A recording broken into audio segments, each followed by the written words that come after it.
ठाणे गुन्हे शाखा आणि खंडणविरोधी पथकानं ठाणे लोकसभा निवडणूक 2024च्या सुरक्षिततेसाठी केलेल्या विशेष मोहिमेअंतर्गत एक मोठी कारवाई करत सराईत गुन्हेगाराला अवैध अग्निशस्त्र साठ्यासह अटक केली आहे। या आरोपीचं नाव शंभू सुरेश महतो, वय वर्ष 35, राहणार टागोर नगर विक्रोळी असं असून त्याला ठाणे पश्चिम येथे शस्त्रास्त्र विक्री करण्यासाठी येण्याची माहिती मिळाल्यावर पोलिसांनी त्याला जेरबंद केले।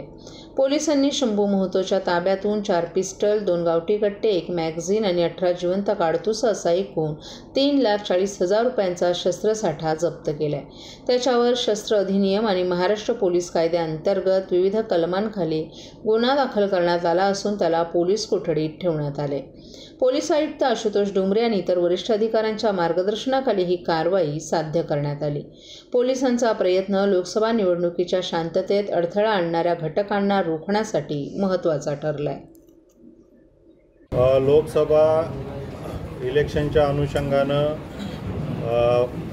माननीय इलेक्शन कमिशनचे सुद्धा गाईडलाईन्स आहेत आणि माननीय पोलीस आयुक्त आशुतोष डोंगरे सरांच्याही सूचना होत्या की अवैध शस्त्र विक्री असेल किंवा अवैध शस्त्र साठा असेल याच्यावरती कारवाई पोलीस कमिशनरेटमध्ये करावायची आहे। त्या अनुषंगानं क्राईम ब्रँच ठाणे यांच्या अंतर्गत असणारं खंडणविरोधी पथक आणि विशेष कृती दलचे सहाय्यक पोलीस आयुक्त शेखर बागडे आणि त्यांची पूर्ण team, PI Vanita Patil madam, API टरमाळे साहेब, API गोरे साहेब, PSI राठोड साहेब आणि त्यांची पूर्ण टीम यांना एक इन्फॉर्मेशन होती की राबोडीच्या हद्दीमध्ये वेपन विक्रीकरता एक आरोपी येत आहे। त्या अनुषंगानं त्यांनी ट्रॅप आयोजित केला।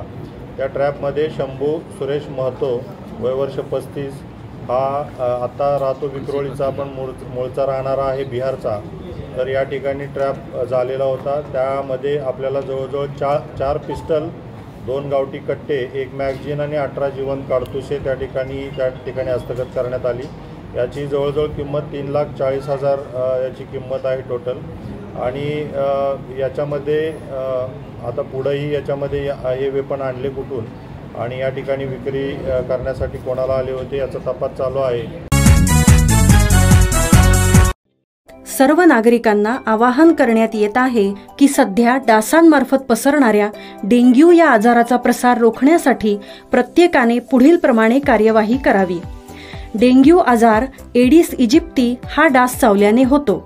या डासांची पैदास साचलेल्या किंवा साचवलेल्या स्वच्छ पाण्यामध्ये होते।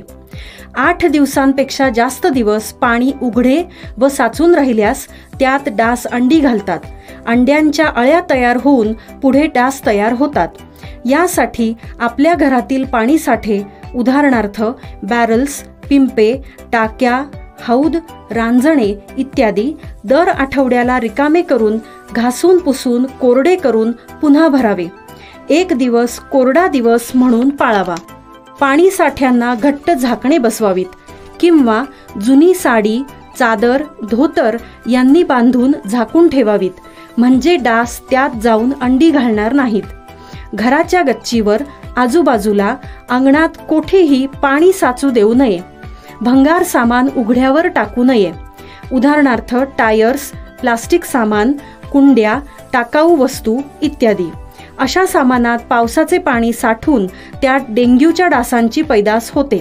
घरातील कूलर्स, फ्रीजच्या पाठीमागील ट्रे हे देखील वेळोवेळी कोरडे करावेत। लक्षात ठेवा, नुसत्या फवारणीने डास घनता कमी होत नाही, तर त्यासाठी डास पैदास ठिकाणे नष्ट करणे ही आपल्या सर्वांची जबाबदारी आहे। कोणताही ताप अंगावर न काढता जवळच्या शासकीय रुग्णालयात मोफत औषधोपचार घ्या। अशा प्रकारे नागरिकांनी सहकार्य केल्यास डेंग्यूचा प्रसार रोखणे सहज शक्य आहे।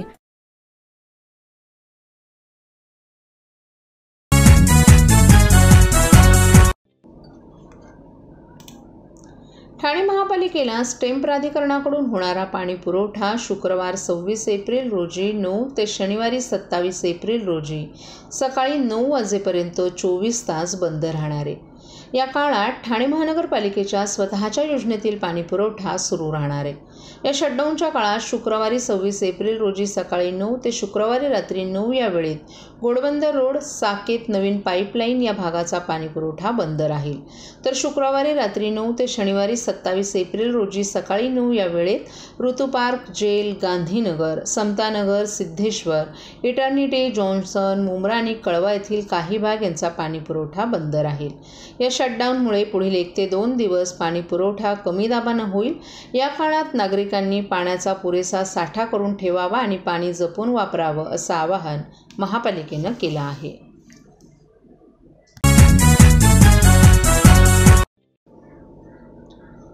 अवैध दारू व्यवसाय रोखण्यासाठी करडी नजर ठेवल्यामुळे ठाणे उत्पादन शुल्क विभागानं राज्य शासनाच्या तिजोरीत भरीव उत्पन्न टाकलं आहे। विभागाच्या ठाणे जिल्ह्यातून दारूवस्ती करापोटी येणारा महसूल कसा वाढेल याकडे विशेष लक्ष घालून गेल्या वर्षीच्या तुलनेत या वर्षात 4 कोटींचा अधिक महसूल मिळालाय। 2023-24 या आर्थिक वर्षात सुमारे 330 कोटी 28 लाख रुपयांचा शासनाकडे जमा केले आहेत। राज्य शासनाच्या प्रमुख आर्थिक स्रोतांपैकी एक असणाऱ्या राज्य उत्पादन शुल्क विभाग महसूल वाढवण्यासाठी नेहमीच प्रयत्नशील असतो। राज्य सरकारचा महसूल कसा वाढेल या दृष्टीनं उत्पादन शुल्क विभागानं कंबर कसली असून अतिशय कमी मनुष्यबळात विभागाचे प्रत्येक कार्यालयानं भरीव कामगिरी केली आहे। यामध्ये ठाणे विभागानं आर्थिक वर्षात सुमारे 330.30 कोटी रुपये जमा केले असल्याची माहिती विभागाचे जिल्हा अधीक्षक डॉक्टर निलेश सांगळे यांनी दिली आहे।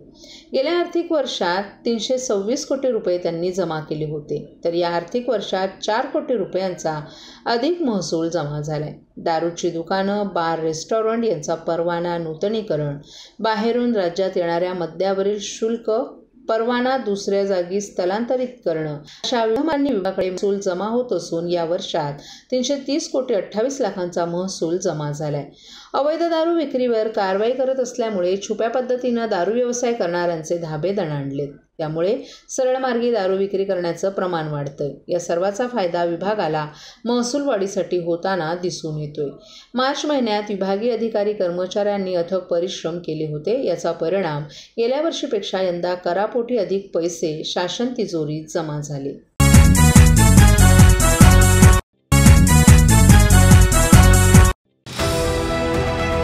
TJSB सौर शक्ती कर्ज, गो ग्रीन, करा वीज बिलावर बचत। आकर्षक व्याजदर, 84 महिने परतफेड कालावधी, 80% लोन, व्यावसायिक आणि उद्योजकांकरता सुद्धा।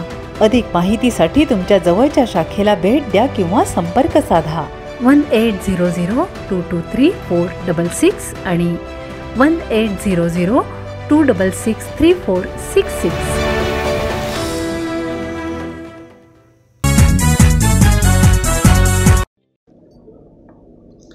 ठाणे पूर्वेकडील कोपरेतील श्री पवन सेवा प्रतिष्ठान ज्ञानदान कर्तव्य म्हणून हनुमान जन्मोत्सवानिमित्त वाचन चळवळ विशेष हनुमान जन्मोत्सव दिवशी चाललेल्या 23 एप्रिल या विश्व दिनाचं औचित्य साईनाथ नगर येथील हनुमान मंदिरात जन्मोत्सव सोहळ्यासाठी येणाऱ्या अतिथी भाविकांना बुकऐवजी बुक पुस्तकं देण्यात आली। ठाण्याचे महाराज डॉक्टर संजीव नाईक यांनीही यावेळी हनुमानाचं दर्शन घेऊन भावे पूजा केली। यावेळी शेकडो नागरिकांनीही डॉक्टर संजीव नाईक यांची भेट घेऊन आता जावे संसदेकडे अशा त्यांना शुभेच्छा दिल्या। तर युवासेनेचे नेते हेमंत पमनानी यांनीही श्री हनुमानाचं दर्शन घेऊन भाविकांना भंडाऱ्याचं वाटप केलं। कोपरेतील श्री पवनसुत हनुमान मंदिरात हनुमान जन्मोत्सवानिमित्त गेली 44 वर्ष विविध उपक्रम राबवण्यात येतात। आज पहाटे हनुमान जन्मोत्सवाची सागर संगीत पूजा, सकाळी सुंदरकांड पाठ, दुपारी महाप्रसाद भंडारा, सायंकाळी श्राव्य भजन, कीर्तन आणि महिला वर्गांसाठी हळदी कुंकू कार्यक्रमाचं आयोजन करण्यात आलं होतं। गतवर्षीप्रमाणे यंदा देखील हनुमान जन्मोत्सवानिमित्त वाचन चळवळ राबवण्यात आली। कोपरीच्या या हनुमान मंदिरात येणाऱ्या अतिथी भाविकांना यंदा पुष्पगुच्छ न देता वाचनीय पुस्तकं भेट म्हणून देण्यात आली। ठाण्यातील या वाचन चळवळीसाठी अनघा प्रकाशनचे अमोल नाले यांनी पुढाकार घेतला।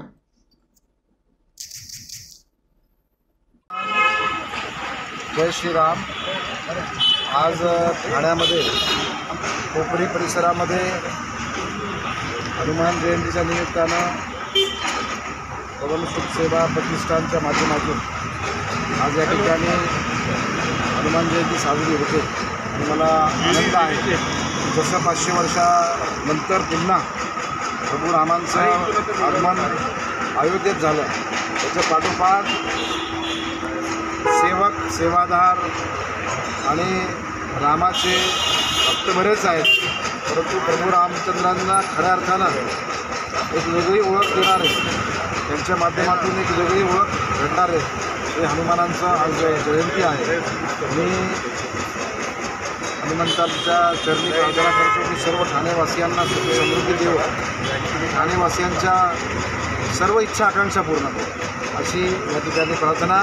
जय श्रीराम, जय हनुमान.